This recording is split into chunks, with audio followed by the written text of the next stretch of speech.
नाशिक गुन्हेगारी जगतात चर्चेत असलेल्या लोंढे टोळीतील मुख्य आरोपी भूषण लोंढे आणि प्रिन्स सिंग यांना अखेर गुन्हे शाखा युनिट क्रमांक 2नं नेपाळ बॉर्डरवरून जेरबंद केलं.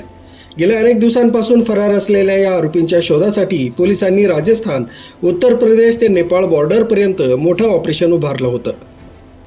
सातपूर पोलीस स्टेशनमध्ये दाखल गुन्ह्यामध्ये हत्यार कायदा आणि मोक्का अंतर्गत गंभीर गुन्हे दाखल होते.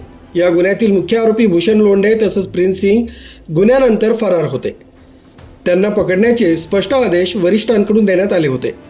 15 नोव्हेंबर रोजी गुन्हे शाखा युनिट 2चं पथक बडौत, बागपत, उत्तर प्रदेश इथं पोहोचलं होतं. पोलिसांची चाऊल लागल्यानं आरोपी लोंढे आणि त्याचा साथीदार राहुल गायकवाड घरातून उडी मारून पळून गेले. यामध्ये भूषण लोंढेचा पाय फ्रॅक्चर झाला. त्यानंतर सहाय्यक पोलीस निरीक्षक हेमंत तोडकर तसंच डॉक्टर समाधान हिरे आणि पथकानं तांत्रिक विश्लेषणाच्या आधारे राजस्थानातील कोटपुतली इथं शोध मोहीम राबवली, पण आरोपी हातात लागले नाही. मानवी गुप्त माहितीचा वापर करत पोलिसांनी महत्त्वाची माहिती मिळवली. दोन्ही आरोपी नेपाळ बॉर्डरवर राहत असल्याचं समोर आलं. यावरून गुन्हे शाखेचं पथक राजस्थानवरून थेट महाराजगंज, उत्तर प्रदेश इथं दाखल झालं. अखेर अहोरात्र परिश्रम घेत कोलुई महाराजगंज इथं भूषण प्रकाश लोंढे वय 35 वर्ष राहणार सातपूर नाशिक, प्रिन्स चित्रसेन सिंग वय 36 सिडको नाशिक यांना पोलिसांनी जेरबंद केलं. दोघांना स्थानिक न्यायालयात हजर करून ट्रान्झिट वॉरंट मिळवण्यात आलं असून आरोपींना नाशिककडे आणलं जात आहे. सातपूर येथील औराबार गोळीबार प्रकरणातील मुख्य आरोपी भूषण लोंढे आणि त्याचा जोडीदार प्रिन्स हे बऱ्याच दिवसापासून फरार होते. आरोपींना शोधण्यासाठी मागील 1 ते 1.5 महिन्यापासून सतत प्रयत्न करण्यात येत होते, परंतु आरोपी सतत गुंगारा देत होता. हे मुख्य आरोपी असल्यामुळे आणि या गुन्ह्यास मोका देखील लावला असल्यामुळे आरोपींना अटक करणं गरजेचं होतं. त्यासाठी माननीय आयुक्त श्री संदीप कन्निक यांच्या आदेशानुसार क्राईम ब्रँच युनिट 2ला हे आदेश देण्यात आले होते. त्याची टीम तयार करण्यात आली होती आणि या टीमचे प्रमुख API तोडकर यांच्या पर्यवेक्षणाखाली API डॉक्टर हिरे यांना आरोपी अटकेची जबाबदारी देण्यात आली होती. डॉक्टर हिरे आणि यांच्या टीमने आरोपीपर्यंत एकदा ते पोहोचले होते राजस्थानमध्ये, परंतु त्यावेळेस आरोपी छतावरून उडी मारून पळून गेला. त्यावेळेस 2 आरोपी पाहिले, पण 1 आरोपी आपल्या ताब्यात आला. त्या आरोपीला अटक करण्यात आलं. त्यानंतर भूषण लोंढे आणि प्रिन्स हे जे फरार होते, या दोन्ही आरोपींना डॉक्टर हिरे यांच्या टीमने नेपाळ बॉर्डरवरून ताब्यात घेतलेला आहे. आरोपी नाव बदलून हॉस्पिटलमध्ये उपचार घेत होता.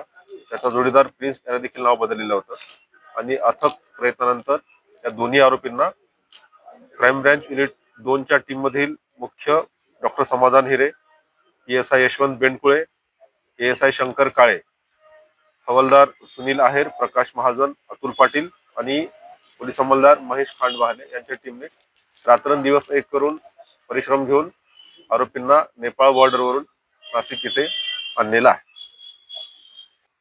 सातपूरच्या औराबार प्रकरणातील जे मुख्य आरोपी होते भूषण लोंढे, त्याचे साथीदार प्रिन्स व यापूर्वी 20 दिवसापूर्वी त्याच्यात 4 आरोपी होते.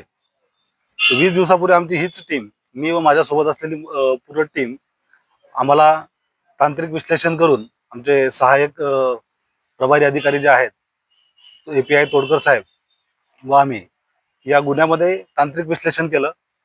मोबाईल डाटा किंवा बाकीच्या इतर गोष्टींचं टेक्निकल अनालिसिस करून सदरचे आरोपी जे आहेत ते बागपत म्हणून जिल्हा आहे UP मध्ये, त्या UPतल्या बागपत जिल्ह्यात कुठेतरी ते वास्तव्यास असल्याबाबत आम्हाला माहिती मिळाली. त्यावरून आम्ही पूर्ण टीम करून बागपतमध्ये गेलो.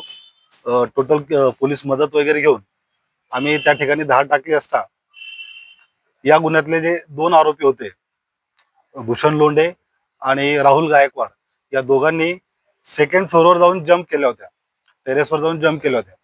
त्याच्यात राहुल गायकवाड जो आहे, ज्याला यापूर्वी 20 दिवसापूर्वी अटक करण्यात आलेली आहे, त्याचा देखील पाय टिबिया फिबुला, त्याचा पायाचे दोन्ही पाय हाडं फ्रॅक्चर झाली होती. त्यासोबत आपण एक अजून VC म्हणून वेदांत चाळगे याच गुन्ह्यातला आरोपी, असे 2 आरोपी आपण त्यावेळेस अटक केली होती आणि बाकीच्या प्रोसिजर करून त्यांना इथं आणलं होतं. पण त्यावेळेस भूषण लोंढे व प्रिन्स हे त्यावेळेस पळून जाण्यात सक्सेस झाले होते. त्यानंतर इथं येऊन परत त्याच गोष्टीचा मागोवा घेत, टेक्निकल अनालिसिस करत आणि इतर मानवी कौशल्याचा वापर करत ते राजस्थान, हरियाणा, UP या प्रदेशामध्ये फिरत असल्याची आम्हाला माहिती मिळत होती. मग परत आमची टीम संघटित करून वरिष्ठांच्या मार्गदर्शनावर सूचनाखाली आम्ही परत राजस्थान येथे गेलो. राजस्थानच्या कोटपुतली भागातून त्यांचं काही दिवस वास्तव्य असल्याचं समजलं होतं. तिथून आम्हाला परत गोपनीय माहिती मिळाली की ते तिथून नेपाळ बाउंड्रीकडे पळालेले आहेत आणि त्या एकाचा पाय फ्रॅक्चर झालेला आहे. म्हणून आम्ही नेपाळ बाउंड्रीकडे वरिष्ठांच्या मार्गदर्शनाखाली व सूचनाखाली रवाना झालो. तिकडे गेल्यानंतर जशी माहिती मिळत गेली ती माहिती एक्झिक्यूट करत एका हॉस्पिटलमध्ये वेलनेस केअर सर्जिकल सेंटर नावाचं हॉस्पिटल आहे, महाराजगंज नावाचा जिल्हा आहे, त्या महाराजगंज नावातील जिल्ह्यात कोल्लोई भागामध्ये त्या हॉस्पिटलमध्ये तो ऍडमिट होता. वेल प्लॅन करून त्याला तिथं ताब्यात घेण्यात आलं. तर दोघी पायाला त्याचं प्लास्टर होतं. डॉक्टरांकडनं चर्चा करून त्याच्या एका पायावर सर्जरी झाल्याचं समजलं आणि दुसऱ्या पायाला प्लास्टर होतं. त्याचा साथीदार जो आहे तो त्याच भागात त्याच हॉस्पिटलच्या बाजूला वास्तव्यास होता, प्रिन्स. तर त्याला देखील पोलिसांच्या मदतीने आम्ही ताब्यात घेतलेला आहे. ही धडाकेबाज कामगिरी पोलीस आयुक्त संदीप कर्णिक, पोलीस उपायुक्त किरण कुमार चव्हाण, परिमंडळ 2, DCP किशोर काळे, सहाय्यक पोलीस आयुक्त अंबड विभाग सचिन बारी यांच्या मार्गदर्शनाखाली पार पडली. या कारवाईत सहाय्यक पोलीस निरीक्षक हेमंत तोडकर, सहाय्यक पोलीस निरीक्षक डॉक्टर समाधान हिरे, श्रेणी उपनिरीक्षक यशवंत वेंटकोळी, सहाय्यक पोलीस उपनिरीक्षक शंकर काळे तसंच पोलीस हवालदार सुनील आहेर, प्रकाश महाजन, अतुल पाटील, पोलीस अंमलदार महेश खान बहाले तसंच तांत्रिक विश्लेषण पथकातील जया तारडे यांचं विशेष योगदान राहिलं. नेपाळ बॉर्डरवरून फरार आरोपींना अटक करण्यात येऊन युनिट 2नं दाखवलेली तत्परता आणि अचूक नियोजनामुळे पुन्हा एकदा गुन्हे शाखेच्या कार्यक्षमतेची ठाम छाप पडली आहे. कायद्याचा वाले किल्ला नाशिक जिल्हा, कायद्याचा वाले किल्ला नाशिक जिल्हा, कायद्याचा वाले किल्ला नाशिक जिल्हा, कायद्याचा वाले किल्ला नाशिक जिल्हा, कायद्याचा वाले किल्ला नाशिक जिल्हा, कायद्याचा वाले किल्ला नाशिक जिल्हा, कायद्याचा वाले किल्ला नाशिक जिल्हा, कायद्याचा वाले किल्ला नाशिक जिल्हा, कायद्याचा वाले किल्ला नाशिक जिल्हा, कायद्याचा वाले किल्ला नाशिक जिल्हा, कायद्याचा वाले किल्ला.